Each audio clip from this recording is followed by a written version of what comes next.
Okay, I have a little announcement to make. There's been a mistake. This is Power Yoga 101. Is everyone ready? Stand up.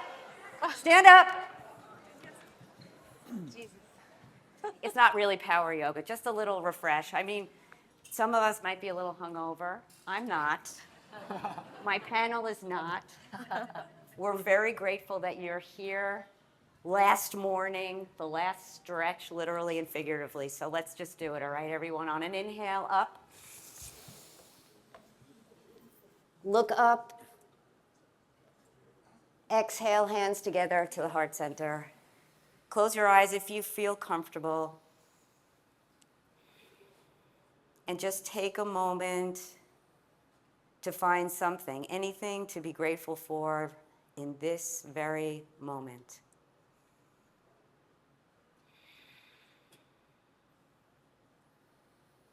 Take it into your heart.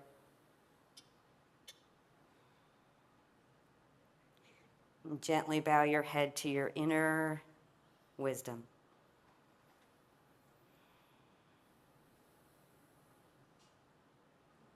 Thank you so much. All right. Now we have 58 minutes and 0 seconds to go. Seriously, this has been one of the most exciting opportunities for me to moderate this amazing group. Together, collectively, we have over 120 years of experience in the business. We all started when we were 10 as expats. But seriously, there's so much that we could talk about. And one of our big struggles was to figure out what we could say meaningfully in an hour. So we're going to do our best with that. We have not that many topics, but we're going deep. And I do want to acknowledge, we thought, well, maybe there'd be one elephant in the room today in terms of what's going on politically, socially, economically, et cetera. But now it feels more like we have a herd of elephants in the room. And I'm not referring to you, of course. So anyway, I'd like to just dive right in. And we're going to start with a little bit of storytelling about how we've all overcome obstacles and how we meet challenges head on. And we're going to start right off with Farah. Me first? Yes, you, lady. Right away? Okay, so when people think about Indonesia, they picture Bali, right? It's not all just sunshine, actually, in our country. There are a lot of things that surprises expats more than just the local culture. It's the every little thing that they do. For instance, let's talk about call to prayer. If you live in Jakarta, call to prayer is as early as 4:30 in the morning, and Jakarta is well known to be a city with 1,000 mosques.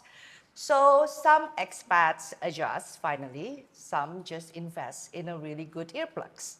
And then we have also the infamous Jakarta traffic, where you plan for 15 minutes drive, but then 45 minutes, you're still stuck there, basically. That's the part of, our charming city. And the last one I would say is the local traditions that we have, especially in Bali. We have what we call Silent Day or Nyepi, where for 24 hours, everything shuts down. The airport is closed, there's no lights, there is no cars in the street, so everything just, basically shut down. It's like a little one-day practice for blackout day, So as much as you try to prepare them for all these things, it is not easy, and they will not know until they're there, right? So we try to make spaces for them to connect. We host newcomer gatherings where they can share stories, where they can connect, where they can just vent about, trying to open a bank account, but it's really stressful and they lost their mind because they didn't use the DSP service. From this, it's really works out. It's peer-to-peer support that really helps them, actually. And from this idea, we actually bring it online. We actually make a leader series, what we call tips from our community, expat to expats. And we have grown 30,000 followers from talking about everyday life in Jakarta as an expat, as a foreigners. And yeah, we have had 10 million over views across all our platforms. That's a lot. Diego, Yes, talk to well, us. well, good morning. Imagine that you arrive to a new country with 10 different exchange rates. That when you look for a property in the online platforms, and the dollar that you see there is not the same that the dollar that is on your budget. So welcome to Argentina.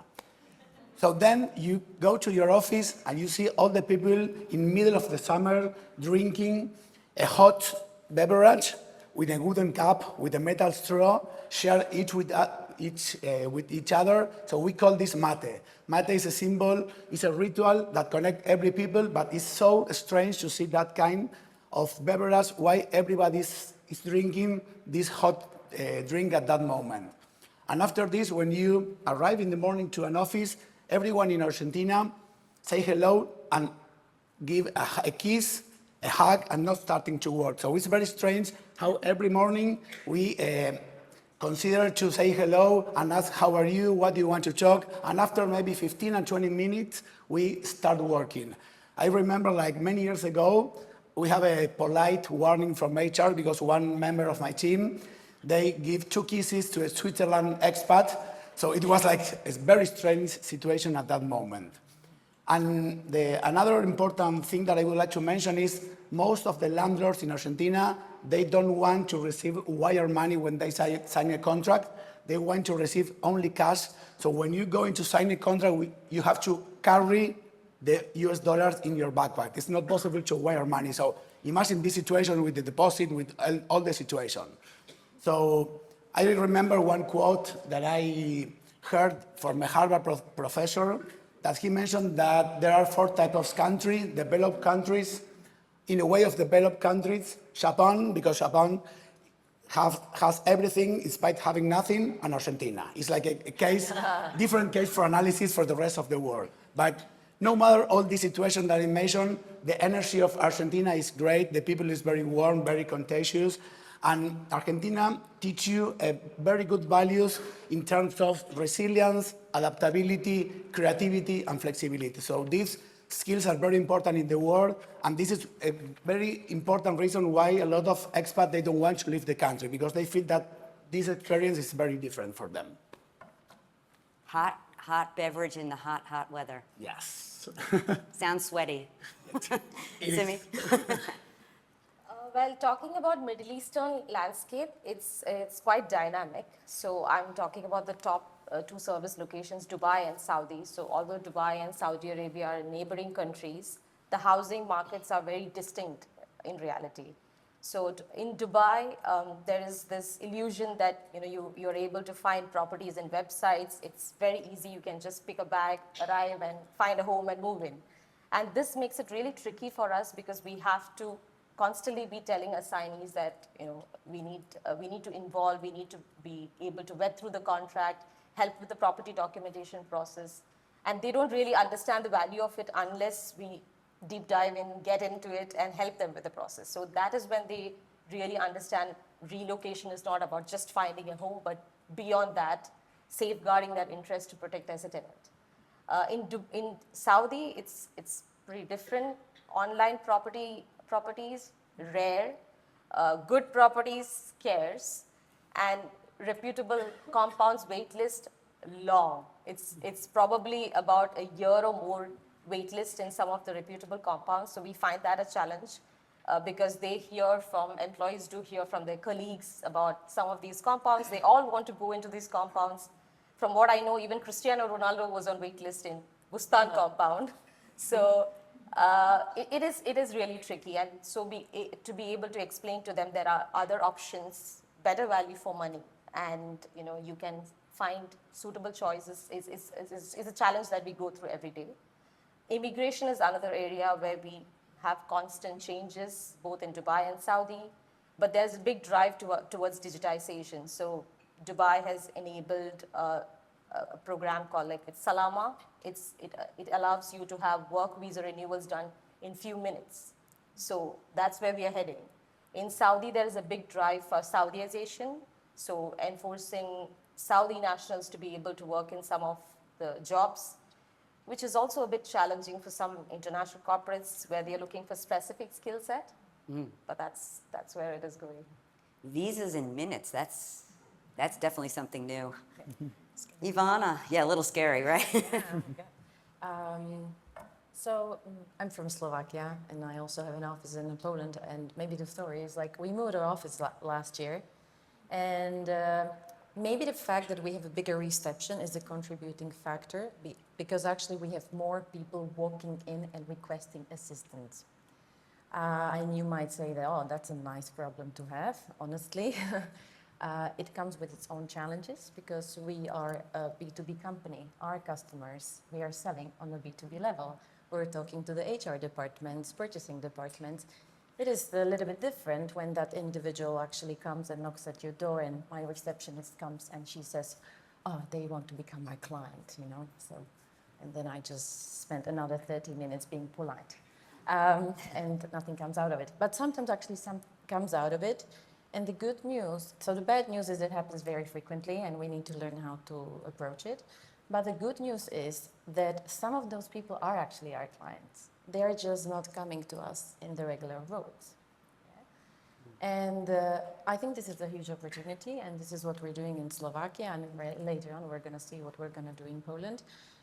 We try to find the way right now, the most efficient way, how to communicate and attract those customers so we can actually provide the support that they maybe are not receiving from their employers. Yeah. So I'm going to tell you next year how that's rolling out because it's just being tested. But and I like to say also assignees complain about opening a bank account, and one gentleman walked in and wanted us to open. He gave me the money and the corporate documents, and I politely declined. So there were a lot of mix-up actually with these walk-ins as well.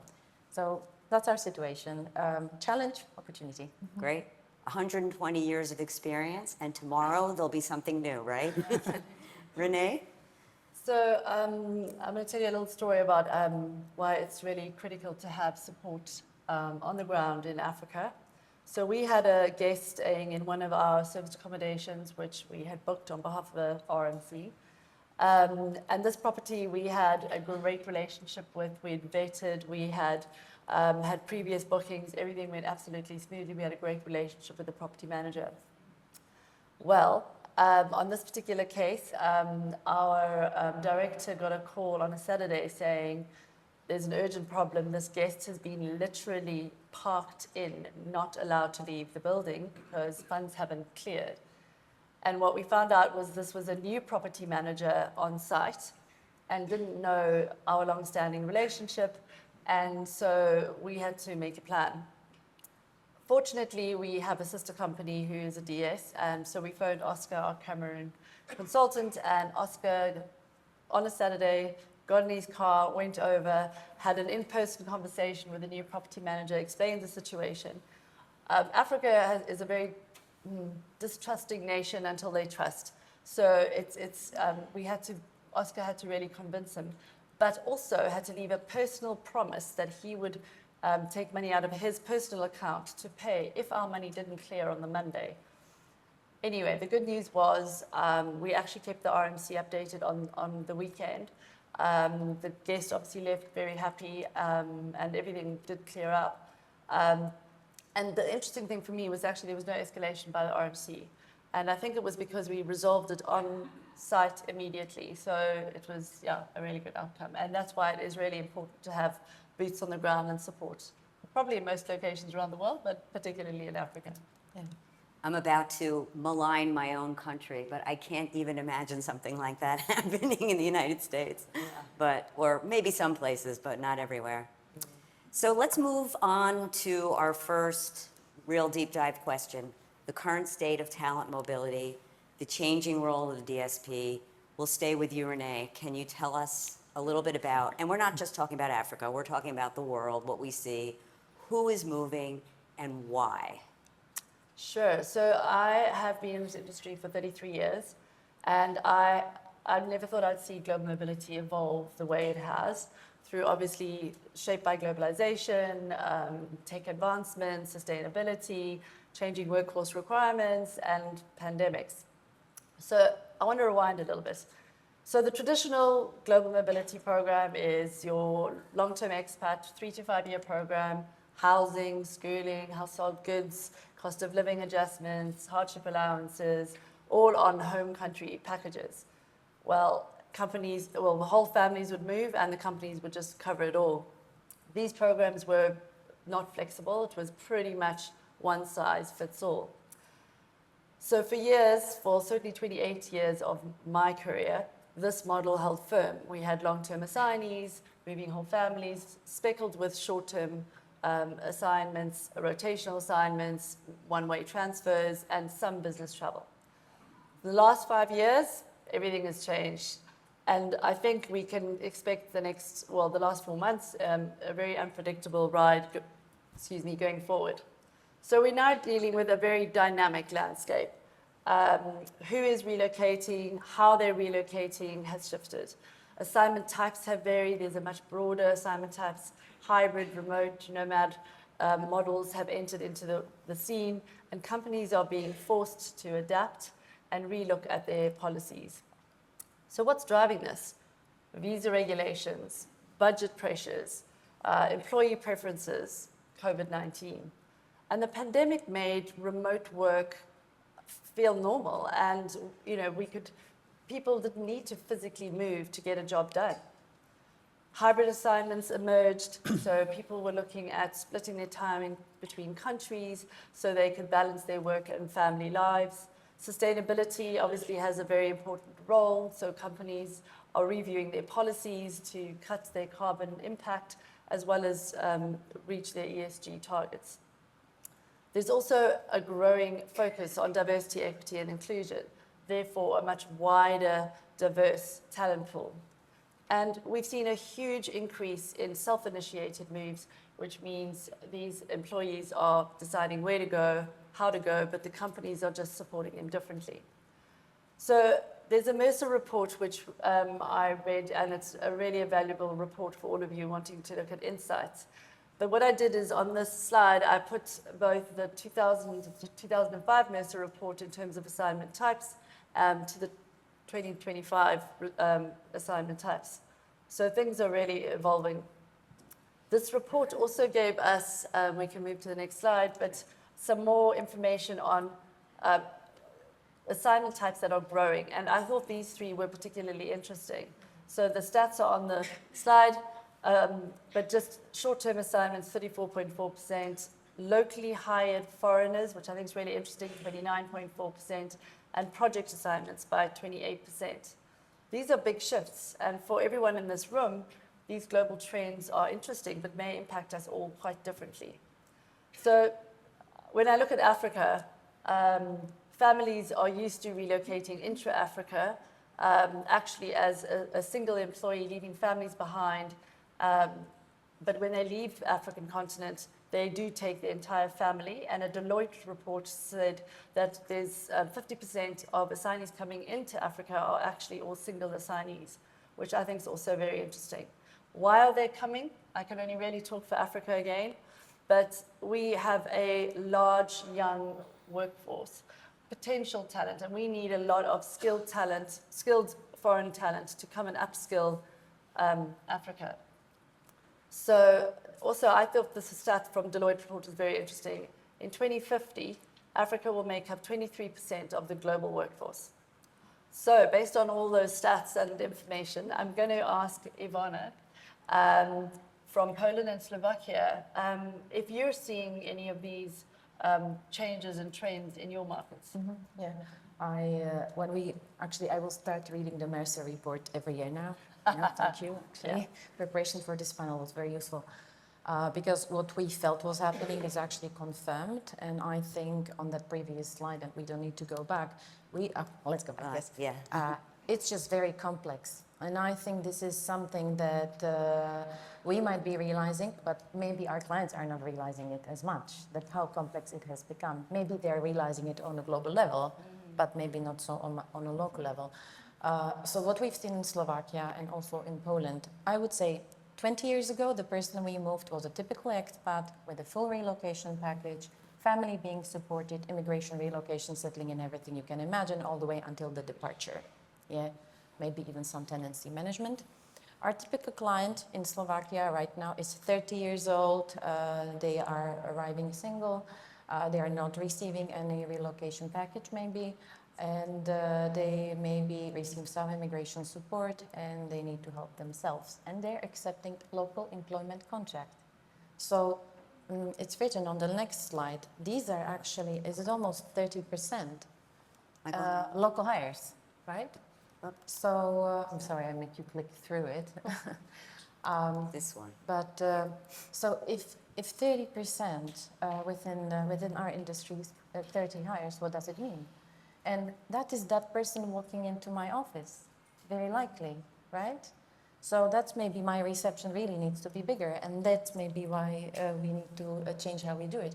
But also what I see, and it's also in Slovakia and Poland, and these are safe locations.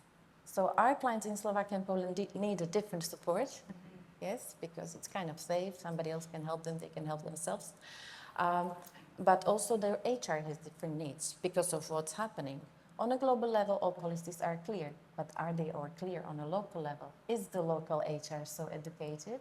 Do they know? Have they read the Mercer report? You know, how are they set up?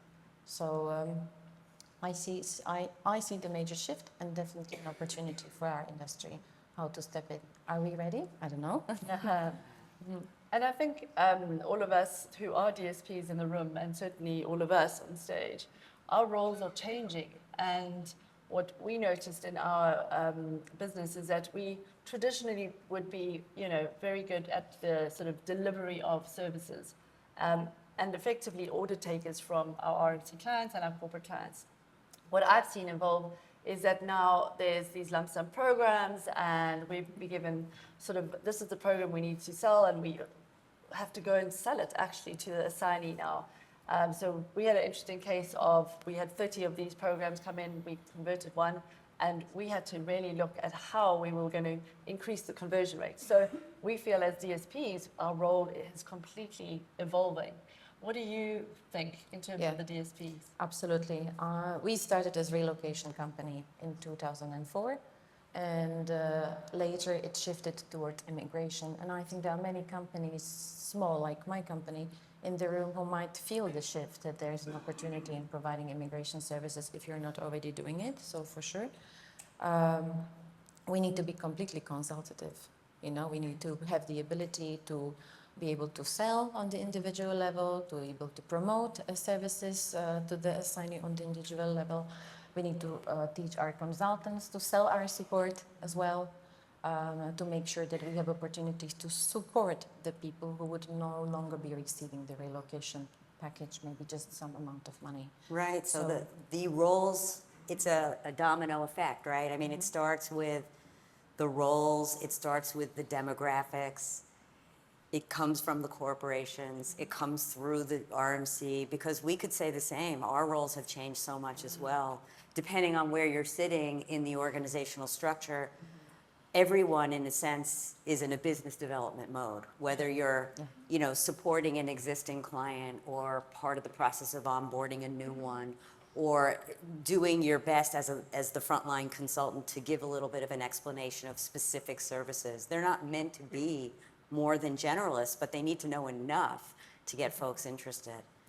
So Simi, I'm up to you now. Can you tell us a little bit now about the key industries and the needed skill sets, right? So as the roles change, obviously the skill sets change too. Definitely. Talking about the industry, technology, there's a huge demand for AI specialists, software engineers, data scientists. That's an industry which is driving. Financial sector is another one. There's tourism and hospitality that's constantly evolving. Education is another area. So there are a lot of international educators who are moving to Dubai to enhance more of a holistic educational approach. Dubai is actually one of the top school operators in the region is GEMS Education. So GEMS Education is launching a new school in September 2025. It's known as a School of the Future. It's a $100 million project. And it's with world-class facilities. It's got the helipad, Olympic-sized swimming pool. So, you know, there's a lot of changes. That is bringing a lot of opportunities, as you can see. Talking about Saudi, there's a lot happening with the Saudi Vision 2030 project. So healthcare is booming, construction, again with the NEOM project and major projects in construction, renewable energy, tourism, and Saudi is aiming to be the global gaming hub by 2030. So there's a lot of projects going in that area as well.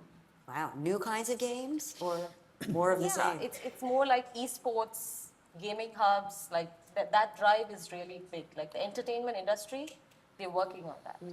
Excellent. Farah, what are you seeing? Well, in Indonesia, I'm still seeing a lot of movement for infrastructure, automotive, manufacturing, mining, and renewable energy. These sectors continue to bring in more talents, especially for project rollouts and also regional expansions and long-term development plans in our country. But from the conversation that I have with my peers in the region, there's a big noticeable surge in semiconductors and also pharmaceuticals. For example, like Taiwan is actively training talents from Southeast Asia actually to fill a growing gap in the chip making workforce. So in many of these cases, what I see is relocation tied to talent development programs and also opening new factories and hubs in the region. And for the key roles that they are filling, similar with what Simi just said, digital and tech talent, data analysts, software engineers, cybersecurity, and then also engineers for energy transition. There's a lot of them for the renewables and sustainability project, and EV and automotive tech roles, as well as expert in robotics, because they're trying to automate everything in the manufacturing, and also pharmaceutical scientists, and as well as the semiconductors. Yes. It's so interesting. So I sit in the advisory services area of Weichert, and when I'm asked to help clients develop policies and programs, they're always wondering, why am I asking what are the roles? Why does that matter? Well, it matters because the more technical and specific the role is, the more support folks are going to need, and it's going to be that much more competitive, right, to get them. Yeah. So we're sort of, I think, somewhat known for having a lot of pharmaceutical companies and oil and gas companies as our clients. And even when there is a cost pressure in maybe many other industries, in these industries in particular, what I see is forget about cost. We got to get this person there no matter what. So I'm just curious, can you tell us a little bit about the cost piece for you? What do you see? Yeah, so definitely there's a pressure on cost, but I think companies are not just slashing budget everywhere, they're just spending smarter. Like, for example, Indonesia is really big in natural resources. So we will have a lot of engineers, and they will be, with infrastructures, we will have engineers working in Indonesia. They will be working on, on-site remote area. So full relocation package is really still needed. Plus, actually, cultural and language training is most definitely needed. So, especially in Asia, I think in Asia, we are from the East and culture is everything. So if you're moving expat from Western countries, coming to countries like Indonesia or Japan, you can't just, wish them good luck and send them off, bye-bye. So, yeah, there are those kind of things, but the other things that I see from the region is also a big increase in intra-Asia move. Yeah, because, countries like Vietnam, Malaysia, Thailand, and Philippines are attracting more talent from within the region. And often it's because, of course, cost is cheaper. And then also cultural similarity, And then talent also become more diverse. It's not just the Western expats anymore. I'm seeing a lot of professionals from India, China, Korea within the region. Yeah. Yeah, the culture piece is so important. Yeah. And you know, we sometimes take it for granted, depending on where we're sitting, you know, oh, the US and Canada are the same. No. Indonesia and Malaysia are the same. No. And then we see, I think, you know, you talk about the intra-regional moves or domestic moves. Within that, the folks who are expats who've started out in Jakarta and are now going on a secondary assignment within Indonesia and experiencing something completely different and not necessarily expecting that. So one of the things that I get to do is I get to work with companies who are looking to add more to their policy, more flexibility. That's still such a buzzword, is this whole core flex idea.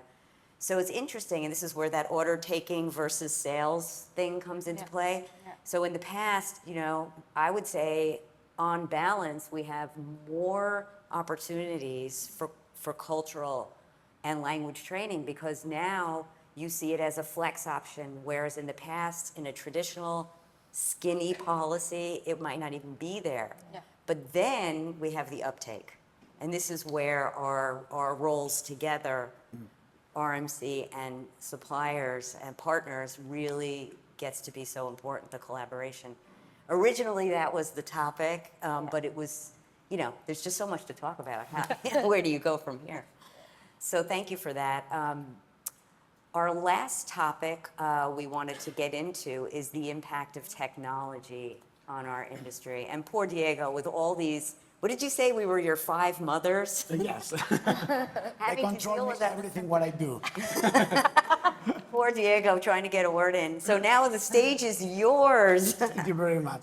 Well, first, I would like to share with you the 4 questions that I asked myself when I started to think about technology. The first one is, what real problem does technology solve? It's mainly for us as a relocation providers or for the client. The second question is, having technology platform is a must-have or it's just a selling point to the clients? And then if we have open APIs with the different players of the industry, like RMCs, moving companies, etc., how would we manage all the compliance situation? And the last question that for me was very important is, have you ever think why in the last year there is no 100% Relotech company? So after thinking about this question, I have some ideas that I would like to share. The first one is that, as you may know, the technology is a key part of all the process that we are handling every day. The idea of using technology is to improve the efficiency, to make more accurate processes and more scalable companies. So as a relocation providers, we always try to simplify process and to make a better experience to all the assignees. The second point is how we are going to embrace digital transformation. So no matter the scale of the digital transformation that any company wants to implement, it's mandatory to be there at this moment of this era. So, for example, having a relocation management system allow any company to manage very smoothly all the cases, to keep communication clear, to have real-time data information to all the players in each process, and make all the tracking easily to human resources, to assignee, to all the people involved in each case. And also, it's very important to complement this relocation management system with other tools, like, for example, Google Workspace or Microsoft 365 or QuickBooks or CRM, but in order to complement this management system to provide the better services, we need that integration to try to avoid errors, to make more agile processes, and to deliver a better quality services to the assignees. So now I'm going to focus in my region in Latin America. So I do see some challenges there. I identified 3 main challenges in the region. The first one is cultural. Usually the companies and the assignees, they still prefer like high-touch personal services. So as relocation providers, our challenge here is not to replace with technology the process, to engage using technology, but to complement the services that we provide. So we have to find a balance between technology and our human touch to provide to get the expectation that they want when they hire our services. Second is like all the regulatory and infrastructure thing in technology. Each country has different regulations. So I don't know, maybe Uruguay is very easy to connect with the immigration office, but if you move to Mexico, it's so different. So we have to define as relocation providers different tech flex policies in order to have different solutions for each country or each city that we operate.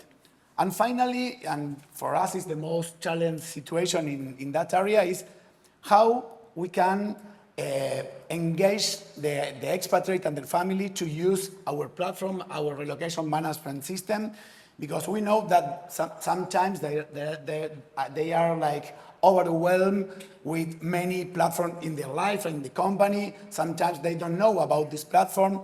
So as a providers, I consider that we should show the benefits that they need to know to use the platform. So for example, if we show that, okay, the house hunting program is going to be easier if you use the platform, or if you need the contract, or if you want to track how is your visa process, maybe we have more chances to convince them to use the platform.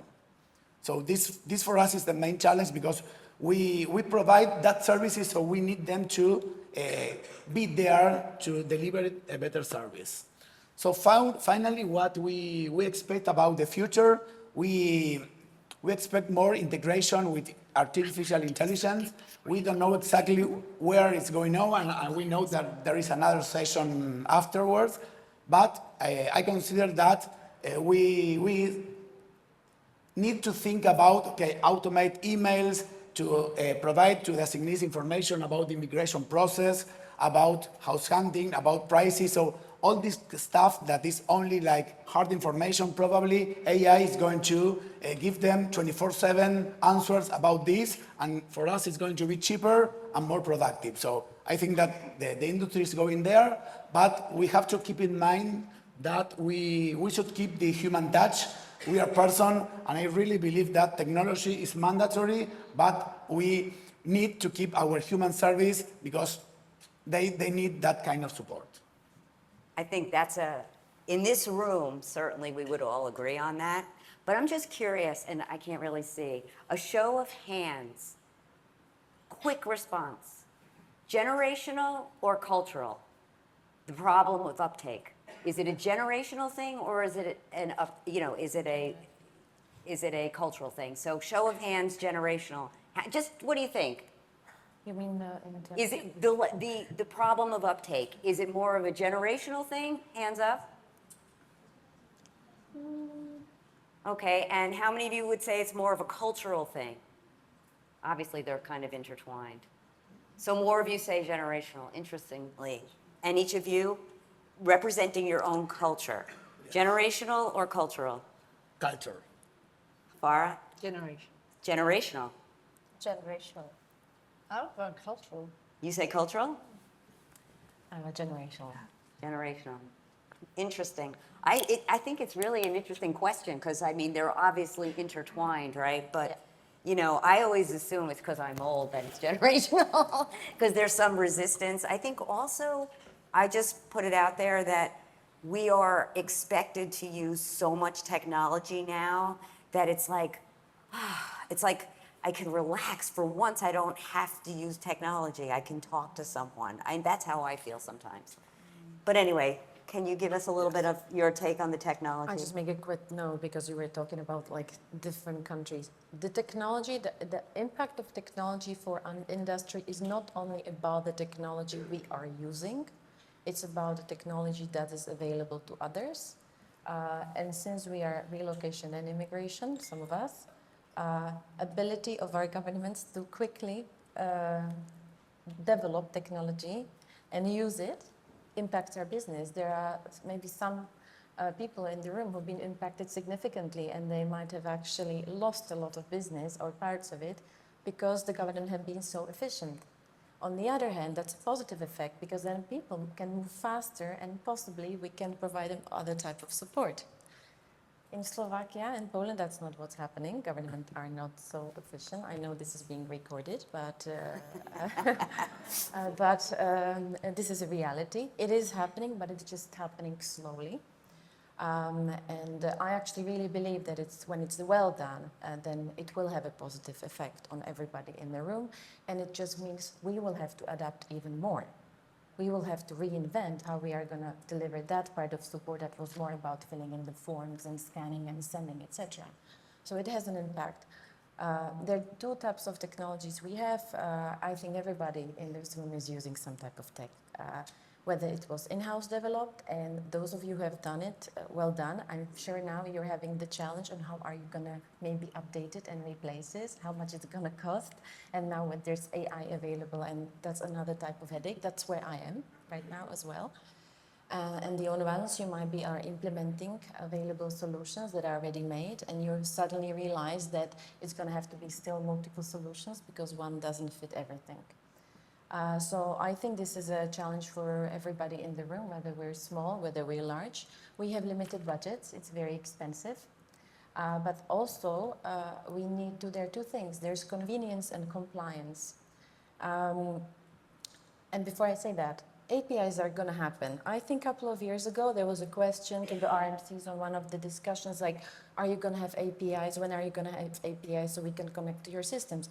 I think I haven't heard anybody who would say that, oh, we don't want APIs, it's not going to happen. Everybody is trying to prepare their systems for APIs on some type of level. Maybe it's going to be just for reporting, invoicing, sharing some type of assignee data, who knows what. So I think this is out of the questions. The question is how quickly and how much. But the compliance and convenience is essential. Convenience means that actually we need great systems where we can do everything. In my opinion, right now, I haven't found that one. Somebody come to me, tell me you have one. I'm just going to go ahead and transfer all my operations in it as well. But we need everybody to use it. This is, Diego, what you said. Maybe assignee doesn't want to use it. Yet another platform. Maybe HR doesn't want to use it. Maybe they want to send it differently. So suddenly, you are in a situation that you have this amazing technology you developed and paid for, but there's somebody who's just not going to participate in it. So what are you going to do? Are you going to keep your analog system just for their convenience? And also, we want to make sure all of our clients are using it. And that's where the compliance comes in. Yeah? Because for the compliance, I feel that when GDPR came, it was like for a couple of years, I was doing nothing, just going through GDPR, and now these contracts have like 40 pages and all types of questionnaires, so it became a standard, we're used to it, we dealt with it. Then there's ESG, we're still going through that, but we're also getting used to that. But now, IT audits, this is something that's keeping me awake at night. And so we might have amazing system, but we also need to make sure that all clients are going to be onboarded and they all want to audit us at some point, right? So this is going to be a huge challenge for us. And I think here we really need to cooperate because it's impossible. The good news is, though, who was here for that first session on the first day? The audit. The audits are never going to be like that, and in our industry, I don't think. Yeah. Anyways. Yeah. But it's just very, very costly. Also on your internal operation, maybe you have a smaller team, you don't have an IT expert, you're going to have to pay somebody external, it's going to cost you a lot of money, you need to understand it yourself as a business owner. So anyways, that's a huge challenge. So, and the last thing I think, so this is just a food for thought, I think you're going through it already. And I think another huge challenge for us is AI. After last year, I felt, oh my God, in 1 year, we're gone, this is like, we're going to be replaced, the robots are going to rule the planet. It hasn't happened. It's not going to happen, I think, for a while. AI is going to help us. It should definitely replace some of the mundane tasks. We're going to just have to reinvent ourselves. But I have, again, a huge challenge. There's so much available technology that now, within our own organization, we need to safeguard how we use that technology. And we need to have even more training, focus in this area to make sure that the data that we promise to protect is not going to escape. Just because somebody installed this really useful app to help you with summarizing something, right? So it means it's going to create its own challenges. We need to educate ourselves. We need to, you need to use it for our benefit. And to stay efficient, we need to actually use something that's readily available, because developing AI internally is definitely not within my own capacity. Yeah. Yeah. So this is where I would kind of wrap it up. Thank you. So, sure. No, Yeah. I want to add something about what Ivona was saying, that like maybe 1 or 2 years ago, the only decision that we have to make at that moment is, okay, we have to hire the best technology to our services. I don't know, relocation management system, Google, any other platform. And when we present to the client, like our internal security, hiring that kind of platforms are fine, that's okay. And now in the last 2 months, we have 2 requirements for clients. Okay, I agree that that tech is very good, but you have to define your own policies about this. And for like a small and medium company, it's not easy because we don't have an IT department there. So being audited for an external company is a complicated process. Instead, we invest a lot of money and time and resources to have the best technology. So I agree with Ivona, what she mentioned. That's great. So many topics. We actually had another topic, a bonus topic, which very much does relate to technology and how robust technology has helped to support remote and hybrid work. I see we still have about 2 or 3 minutes to talk about that, and then we still have time for questions. So I think I'd like to talk about that a little bit, about, you know, we all kind of, I think we go back to that generational versus cultural. So the older ones of us might feel very threatened by AI. The younger ones may think it's the coolest thing ever. And I don't want to be an ageist, but I think it's kind of a both. You know, in consulting and advisory, it feels very threatening because I can just ask it to write a blog for me, but it's never as good. It doesn't have the same feeling of having a conversation ever. But back to the technology, and what we're all faced with is this idea of remote work and hybrid work. We didn't really get into it that much about how we are dealing with the challenge of hiring people who either don't want to move at all, or once they move, they then say, well, I don't need to be in the office anymore, so why did we spend thousands and thousands of dollars to move the person? So we have Isabel in the office, in the audience, in the office. It's a big office. We have Isabel, who I'm going to put on the spot a little bit, just to talk a little bit about the experience of this hybrid and remote and the challenges we face there, if you wouldn't mind. Mike. Can you hear me? Yeah. Thank you, Laura. I've been prepared, so thank you very much for that. Sure. Thanks a lot. You kind of had an idea this might be coming. I think, let me put my thought together. Pandemic changed everything. I mean, that's new. That's not new for anyone. And I think now we're facing was the 2 challenges we have is that we have our teams who wants to work remote, and how do you keep the culture within your company?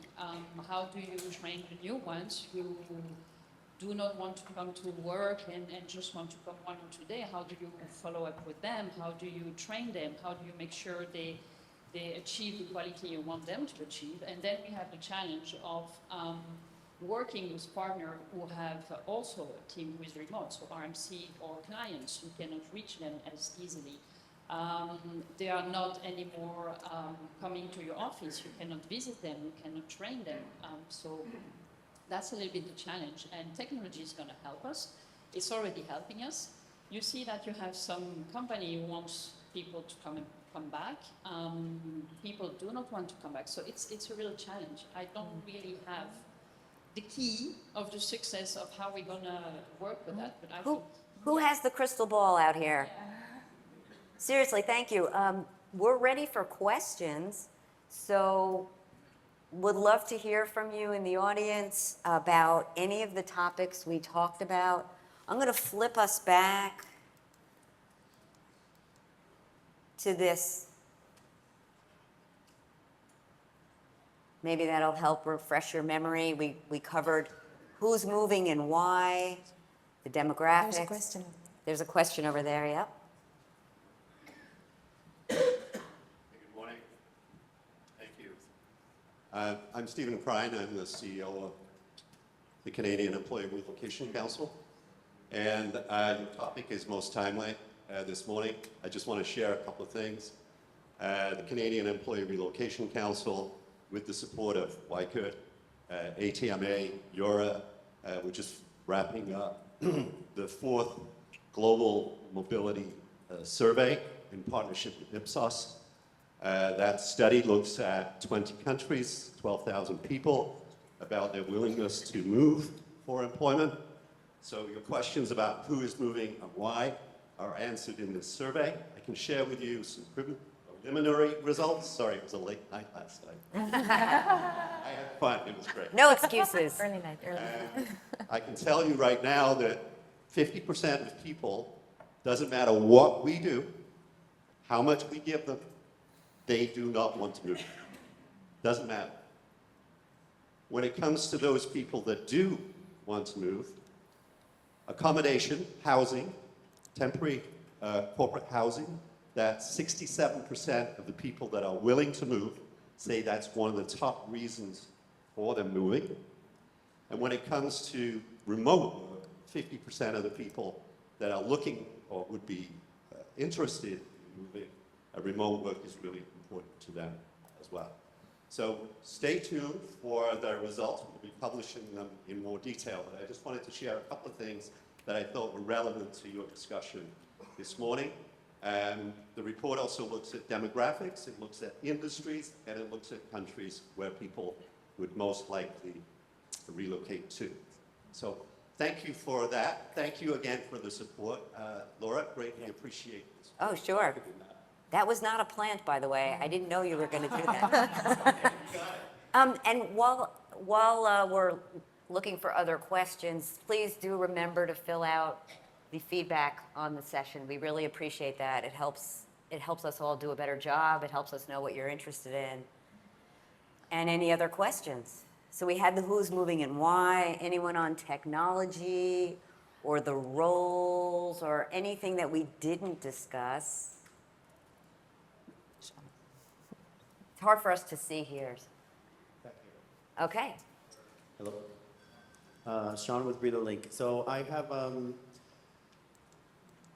a third option that I think we'll talk about later on the generational or cultural, what we were saying with the technology, but specifically on the APIs part, I think as an industry. So depending on who's developing the technology, right, they own the API. Right, so in your perspectives, is there a consensus? Because of course, when you talk about integrations and APIs and, can you connect it, can you do? Well, awesome, who's gonna pay for it? We are. Right? So, in your opinions, what do you think? Like, whose responsibility is it to make sure that the integration happens and who covers the cost? I believe eventually the client is going to pay for that, and we are the client for that technology. But I believe that expectation to have the API is there from all of us, because it is just reality that we are not able to use only one system. For example, for invoicing, financial systems, it's not always to use, sometimes we really have to use whatever our governments are going to tell us. Yeah, so there is a necessity.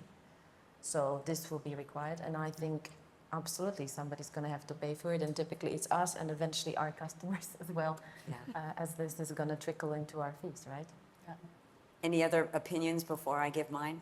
Well, I agree. I think we are going to land up having to be responsible to basically, at least, because we'll want different connections to what others will want. And so, it's all very customized approach. So we're going to have to pay for it. But I agree. The question is, it's going to come down to cost, right? Yeah. And all these budget pressures, things like that. I think we need to also collaborate with our partners, because I do think that the bulk of our work certainly does come from RMCs, and I feel that when I look at the supply chain of a client, a corporate moving their employees, the RMC is included in that supply chain. We're all part of that supply chain. So if we want to give the best to the employee and the corporate, we have to collaborate together to find solutions. That's Yeah. my opinion. Yes, and John, for me, my answer about your question is it's going to pay who has the biggest pain, you know? So, for example, I don't know, if the RMC try to make an API to all the suppliers, maybe we can afford together. If our client, direct client requests this, we have to pay. So it depends, I think. Yeah. And, you know, we're obviously in the middle, right? Yes. We are extremely pressured to keep costs down from our clients. And we also want to hold on to you desperately. So, you know, we're also absorbing some cost, and our goal is just to make it as less complicated and less painful as, you know, as minimal effort as possible. But if you think back, there have been other times in history where we've had to adopt things and it seemed insurmountable, and we've done it because of the collaboration we have. And I think the real challenge is helping to educate the clients who just continue to push down on the cost, and you know, they want their fees lower or the same. I mean, even the same is not realistic, right? And then, so it's this domino effect. But I'm just pleased even to be, going back to the beginning, being invited to moderate this panel, to me shows that there is the genuine desire to partner. And going back to the theme of the Conference of Well-Being, we all do better when we work together. And that's not just the work, but that's the relationships, and that's how we get through it. 2 minutes. Anybody else?